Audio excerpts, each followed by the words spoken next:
right. So for our first round, we are going to go to a hot or not segment. So we like to review games that our group is divided on. So that means usually games that we've played in the past, but every now and then there's a new hotness that comes to the top. And at least one of us just wants to burn it with fire. And that is when we decide, you know what? This is going to be a really good hot or not. So today we are going to talk about the prestigious game, the award winning Kenner Spiel des Jahres 2022, maybe 23, maybe 25. We don't really know how this works. Kenner Spiel des Jahres winner, Challengers. Challengers is a two-player game where you're actually, you know what? I can probably do it better at the table. Today we're going to take a look at Challengers.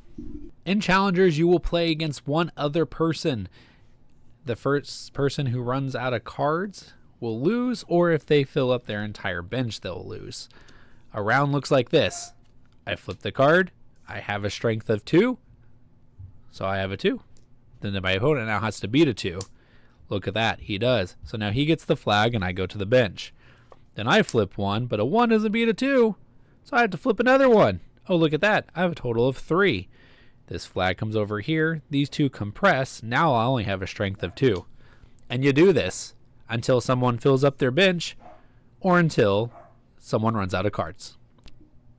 In between each round, you'll draft from a handful of cards and add 2 cards or 1 card to your deck. Then you'll play another opponent. You do this 7 times.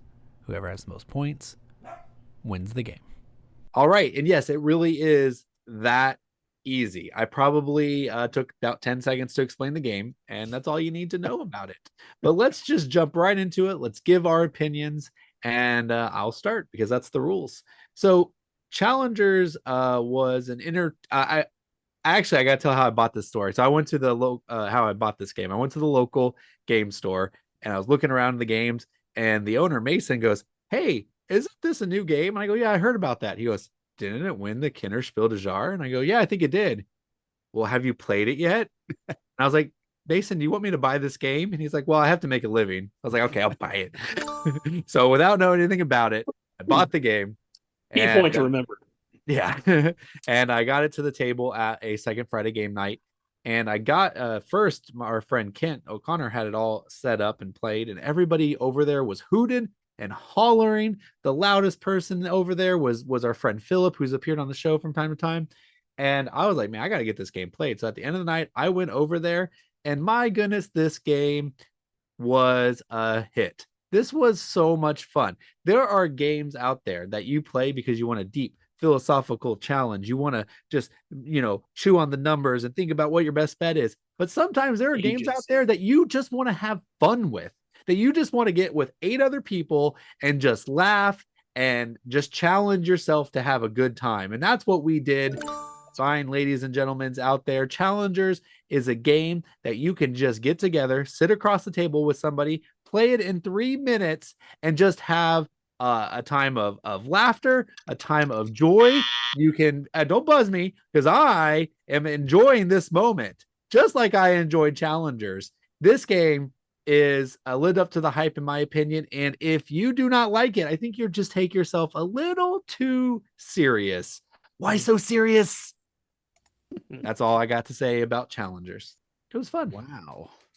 I'm surprised at your take, Daniel, as apparently, I guess we're going to me already. But yeah, I did not think you enjoyed this at all, especially the first play that we had of it. But I agree with you. I've said many times. Well, there's we won't cut into your time, but there's a difference between. No, time's running. The clock is running. No, we'll restart it. There is a difference. Once the clock starts doing poorly. A difference between doing poorly and not enjoying it. Because the first game I played, I was abysmal. I did not win until my last game, which happened to be against Philip. And I literally trashed his 10 value card straight from the top of the deck. I slammed my cards down on the table, threw my hands up, and ran around like I just won the World Series. And because it was that exciting. And it was the only time I won. Oh, seriously? Okay, yeah. Cool. All right. Well, to me, I mean, I've said this many times on this show before, games are meant to be fun. And that's like you said, that's what Challengers is. It's meant to be fun. And it's Shut up, Andy. And and I think the best way to describe it is, to me, the best way to describe it is it's like a sports simulation. It's like this is your team of guys. They're all characters. They're all people in your team that you're collecting, that you're drafting cards of. They're all people. And you even have a bench that you put people on. And it's like you're forming a team, and then you just put them out there and see how they can do. And as you can see every week in the NFL, sometimes the best team doesn't always win. Sometimes best team gets skunked in for the first half, and it's like, well, now we're toast. We're not going to make it. And you can have the best laid plans can go to pot, but it shouldn't be a lot of time invested in this game. That's the thing. But that was the one downfall, is when you're teaching people this game, it's a little different than any other kind of game. So it can be a little bit of a long teach for what it is. But I'd still like to play this with 8 people that have already played it, because you would just jump in and boom, and you would go, and literally the game would be over in 30 minutes, 35 minutes, something like that, because you know what you're doing. Oh, okay, now I draft this, I go there, I do this. Okay, I'm getting rid of these, I'm playing you. Let's go. We haven't, the times I've played it, we never had that, because at least half the people have never played it before. So I would love to have that happen, but it's a fun game. That's what it's for. Should it have won the Kenner Spiel? No, that's a joke. This is not a strategy game. This is a fun game where you make a few decisions. You hope things turn out. If they don't, it's not a big deal. If they do, it's fun. You're winning trophies and stuff. I could see upgrades of this where you got real trophies or something, or some expansions to it with different people that you're adding to your deck. This could be, if this is a fun game to play with, especially 8 players. I would not recommend it probably for less than 4. You think? I mean, no, I don't see how you could. I would Seriously, say your time's up. 6 to 8 is what I would say. Your time's up. All right. Hey, just easing the tension, baby. Yeah, I'm just easing the tension. Calm down. John, yeah, I totally agree with you about that teach. On Friday when we played it with 8 people. 4 of them were pretty new, and 3 of them weren't really gamers. And wow, that was a lot of more difficult to teach than I thought. One guy literally kept asking me, like, what's the strategy in this game? And I was like, dude, there is no strategy. Just grab cards and play. Because but in your opinion, which one should I get? I'm like, the top card. Just grab the top card. Yep, that's what he kept. The same way I kept asking me the same thing. And I'm like, I'm actually going to be playing against you, so I don't know if I should be telling you what to take. Look at John. You're gonna keep it away from the new person because you want to beat him. Well, it's like I don't know how honest I can be. It's like. Well, I know how honest Chris can be. Chris, let us hear it. What you got? Okay, so I have very interesting feelings on this game. I would like to ask you, on a scale of 1 to 10, 1 being abysmal and 10 being a triumph, the standard system on BGG. What rating would you give a game that in the ranking is 25,026 out of 1 and 10? What would you go around, John? What would you give that? Well, this particular game right here. No. A Close. Game that is ranked 25,026. You would figure it's probably around 5.5 to 6. Okay. Yeah. But now that's not even the BGG rating. I'm saying your personal rating. Like how high do you think this game? How good do you think a game with that number is? If it's that low, I would expect it to be in the 4s. Really. Okay. Well, Are you going to ask Andy? me? Sure. Yeah, Andy. Thank you. I would give it a Daniel Connors rating. What does that mean? Well, earlier you said you were abysmal. Oh, okay. That's fine. So this game, for those that didn't pick up on that detailed, long, clearly explanation of the game, this game is effectively a re-implementation with a very small amount of agency of choosing cards between matches of the game called War. Now, War has been around since they don't know on BGG, and there's currently, now granted, some games don't have enough ratings, so they don't actually pop up on it because you have to a certain amount to even qualify. There are 4 games rated worse than War on BGG. And this game is effectively War with a small variance because you choose some cards between one round and the other. And somehow there have been enough stupidity in this world to take war from 25,026 up to 1,271 with a game called Challengers, where the challenge is to have fun. You have to figure out how to do it because it's awful. And when it talked about the player count, it's actually the age count. It's for people 8 and under because that's the only way you can have fun. This game is unbelievable. Oh my goodness! Like I've had like Keyflower. We all know how I feel about Keyflower and Ticket to Ride and all those different stuff.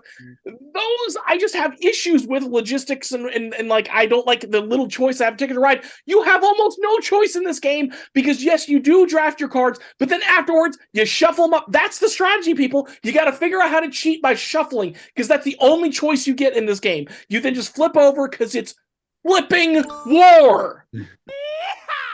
And that's the reason that Mason hornswoggled Daniel into buying this game because he knew he was not going to be able to move it any other way. No, that is absurd, Chris. And I'm glad you unloaded on this because we've been having this debate back and forth. I do not understand how you have such a harsh reaction to this game because this game is the deck construction. It is building the deck. That is what you do in Magic. That is what you do in Marvel Snap. All right. It's my turn. It's my turn. Come on. Move to me. But why am I going to waste an hour plus of my life doing that with other people? Because it's compacting that experience in a nice little package. Because you actually still get to play the cards how you want, not just randomly. Daniel, quit taking up my time. It's my time. Go. So I wanted to say this. No. At first, I hated this game. Seriously, the first round or two, I was like, what is this? And I agree with Chris. It's like war, but it was like war meets musical chairs. Right, which is even worse. Correct. And it's just like, yeah, it's like I had like trauma from being a kid and being left out or something. But then I got to tell you, Chris, the strangest thing happened. It started to grow on me. I liked what I was experiencing, and suddenly it hit me. This game is a tournament in a box. It is a tournament in a box. It gave me the feeling of playing in a tournament, like something I've done at Gen Con or just any CCG tourney. It was kind of strangely magical. I saw friends laughing and goofing around and I'm going to play you next and talking a little trash. And yes, it is stupid and random. There's something magical about it after a while. I don't know what it was. I totally changed. I went from one extreme to the other, and I walked away going, I had a fun time. And you know what? While there isn't a whole lot of strategy, there is some deck construction strategy to it. And you do improve your deck as you go, and there's a little bit of bragging with that and trash talking, and I don't know. I strangely went from your position, Chris, to a position similar to John and Daniel more quickly than I ever have. So I don't know. I think it was fun to see your change in real time. And it's funny because me and John debated. We were like, when you start the game, you get a card and it tells you which map you're going to go to and which challenger you're going to have. And John was like, well, give Andy the one where he doesn't have to move. And I was like, no, Andy's going to move as much as possible because I wanted him to hate this game. And early on he was like, this is stupid. This is ridiculous. But yeah, as it went on, we saw quite the change. Well, I think I think the change coincided with, and I thought this was going to happen. Andy started winning. He ended up in the finals, and I'm like, if Andy wins, he's going to give this game a good review. And then, sure enough, that's what happened. I figured that was the only way that actually happened. That is also a thing that's ridiculous about the game. You get these little cards that tell you where you're supposed to sit.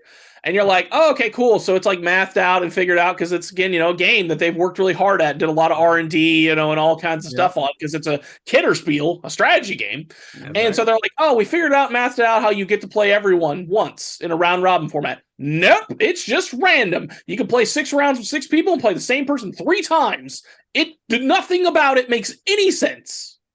And maybe that's hyperbolic. I know for sure you can play the same person twice. Yes, I wouldn't be surprised there's a combination there where you play someone 3 times. I will say that I was floored that this was the Kennerspiel because I have defended the Spiel Awards on this show many times. Doing it. And historically, they have had some good things that have come out of the spiels. But this is not a Kenner spiel. This is a spiel. And it is not the complex game. That is ridiculous. That is how the mighty have fallen. The Germans are letting me down. I don't know if it's because they joined the EU. I think it was actually like 20 years ago.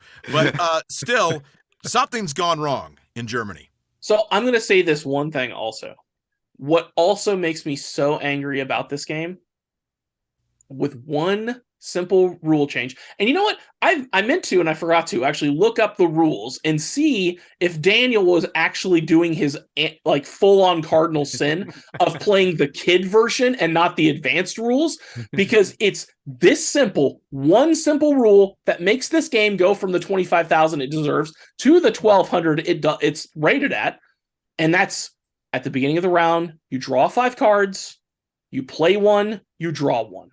That game is legit, but just flipping cards over in war, I feel like I'm being punked. I truly feel like I'm on a bizarro world where everyone's lost their minds. I hear what you're saying. This game is any good. I hear what you're saying, but you have to realize that the strategy is all in the construction of the deck, and then it's just like you're just like running the machine. You have made your machine, and then you're like hitting the button to run the machine, and that's. But I feel like I'm talking to people who think that Magic is truly just have the best cards. That's not the case. You have to know how to pilot the deck. You have to know when to play this card and that card. Nobody said it was. Well, Daniel actually did. No, I did actually say it's Magic, because when you do a Magic It's draft a reskin. from like, Well, you're abysmal. when you're popping open a pack, that's literally what you're doing. You're taking garbage cards and you're trying to make them work by doing probabilities and playing the curve. That is exactly what this game is. Because you've researched, you know all the cards in the set. You're opening 15, choosing one. Okay, I've chose that one, so now I'm going to choose another one, choose another. And then later, I'm going to shuffle them up and draw cards and choose to play them, not just flip them over war style. Nope, same thing. And right before I leave, I got to throw this out here. My wife literally, while playing, says, well, at least there's more strategy than poker. So, hey, guys, let us know what you think of Challengers. Do you think it's as good as John and I and Andy think? Or do you think it's heart garbage like Chris and some other prominent reviewers as well? So, Chris, you are not alone. Don't worry. He's not alone. Thank you for watching this clip from Around the Board. If you'd like to watch the full episode, please click on the link down below. Around the Board is essentially a game show featuring 4 board game enthusiasts that discuss board game topics and news in a competitive format. Whoever wins gets to talk about whatever he wants at the end of the show. So please join us, won't you, Around the Board.